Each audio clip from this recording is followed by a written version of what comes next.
Now, Erick, what is your style of parenting? What do you mean style of parenting?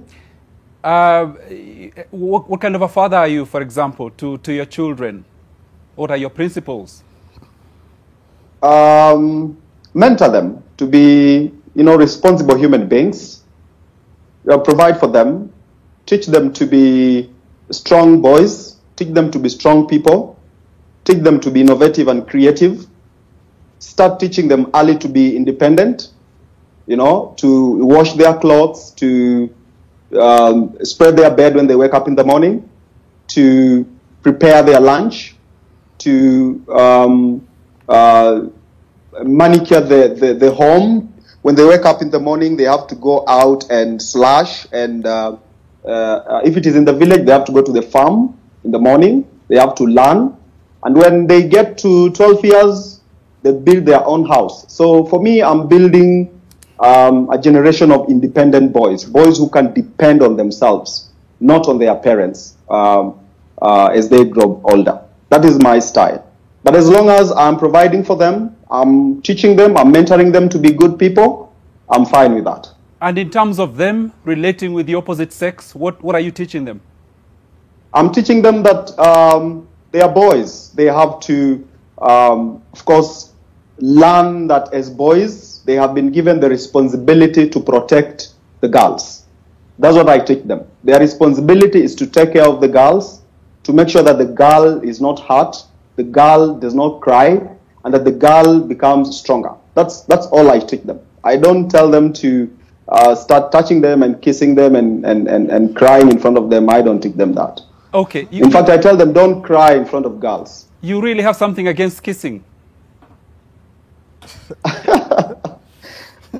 No, I don't. I kiss in private, so I don't have a problem. And the person I kiss has never complained that I don't know how to kiss. Okay, we don't have on the show to prove that, but we believe you for the sake of credibility. Now, let me turn to Mongera. What is your style of parenting yourself? So we have three kids, my wife and I, and we're training, so they're two girls and a boy. And we're teaching them to be godly, to follow biblical principles, to live like Christ did, and to follow Christ's example. We're teaching them to be disciplined, which means following structure in what they do and following through on whatever they promise to do, whatever it is that they want to do, whatever it is that they're committed to. That there has to be a level of discipline that will enable their success. And we're teaching them to be courteous as well. And courtesy covers interactions with other people. That they have to treat other people the way they would want to be treated as well. And this cuts across. So it's everybody, anyone interact with, be courteous, be kind, be generous with them, and interact with people in a way that you would like to be interacted with as well. We teach our children that our presence in their lives is going to help them succeed in life, but eventually they will have to make their own decisions. They're going to have to do things the way that they see fit, and we want them to develop convictions that allow them to go through life in a way that they can stand on their own 2 feet. Without those convictions, then they just get blown around by the wind. So we're helping them to learn and to develop convictions of their own as well. Okay, now talking about fatherhood and the man, I know that for a long time you felt that we were not doing enough as a society to prepare the man as a future father. What are your thoughts about our society right now? Well, I think a lot has awakened. There are a lot of conversations around fatherhood and motherhood. There's a lot of conversation about the boy child and the need. I always say there's no boyhood crisis. What we have is fatherhood crisis, because if the men do not model what the boys need to become, then the boys don't become because they don't see it. And in fact, a study released yesterday showed that Kenya has the second highest in Africa rate of fatherlessness.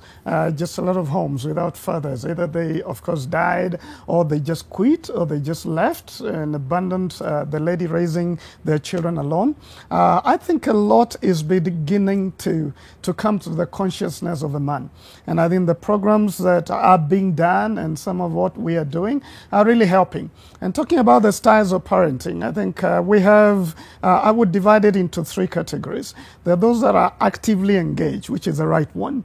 And for that, I talk about the 5 Ps: being present, being a provider, providing, being a protector, even during this time of technology, protecting them from what harm technology would bring to them. I talk about being a priest, teaching them the values that they need to grow so that one day they'll be reasonable, valuable, honorable men and women in the society.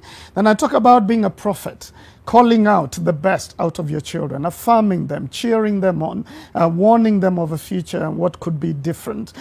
So that's the active parent. There's some who are passive, there's some who are controlling, and those are the extremes. But an active one does the right thing in making sure these children grow up to be what they're supposed to be. So I think I'm happy with the kind of progress we're seeing in men coming together to learn. Okay. Before then, when you called men to have conversations on fatherhood, no one was available. Now we have hundreds around the country who are talking about